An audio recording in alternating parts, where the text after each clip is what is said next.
sugerir para vocês um mapa analítico para ir acompanhando o processo eleitoral, né? Quem acompanha o quadro eleitoral sabe que é um processo bastante angustiante, né? Porque em meio a muita especulação, tem as incertezas naturais de uma eleição marcada por crise dos principais partidos políticos, por um governo bastante rejeitado do ponto de vista da opinião pública, mas, além disso, tem essa especulação que sai em jornal, a gente fica todo dia acompanhando, sobretudo aqueles que trabalham com ativos que sofrem muita variação por conta dessa incerteza política. Então, acho que esse é o meu papel aqui, é tentar sugerir para vocês uma maneira de enxergar o quadro presidencial, e depois a gente vai aprofundando nas perguntas, se vocês tiverem.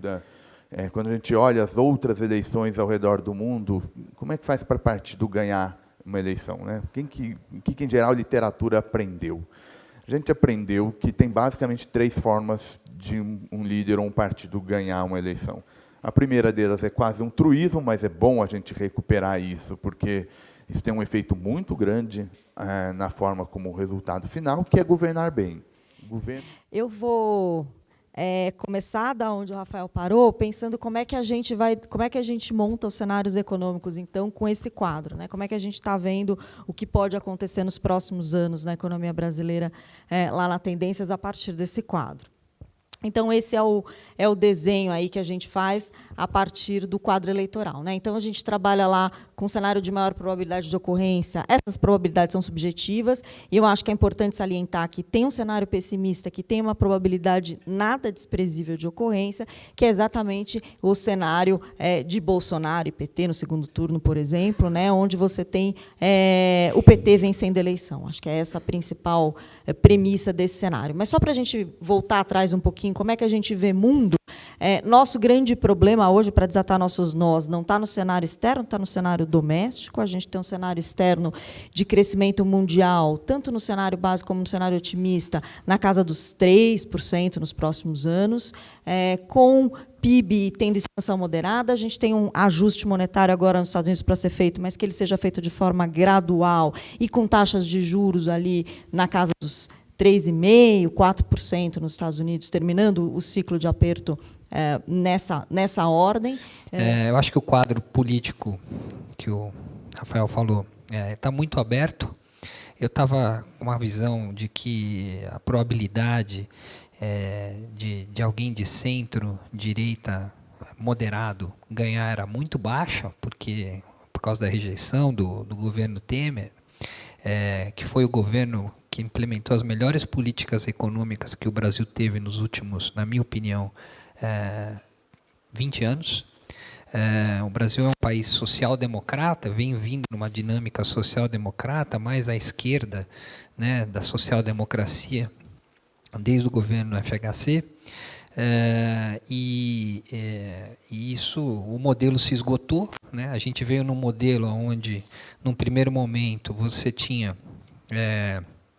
uma expansão de gastos públicos que foi financiada com aumento de tributos. Então, a gente só cresce os gastos públicos desde sempre, desde dos governos militares. Eram 12% do PIB no final do governo militar, e a gente está em 36%, 37% do PIB. Qual é a lógica do meu modelo?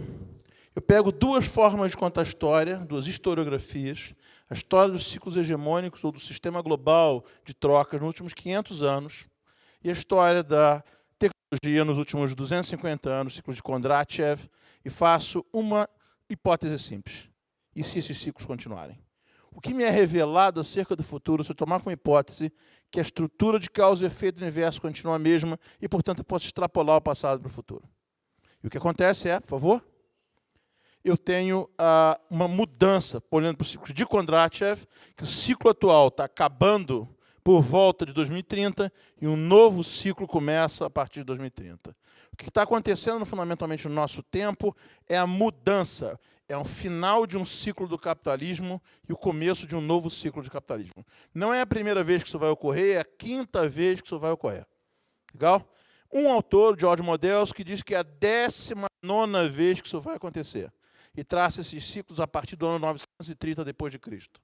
Mas é um autor, e a maior parte dos autores dizem que a gente não tinha muitos dados antes de 1740, é melhor a gente ficar com 5 ciclos a partir mais ou menos de 1740 para cá.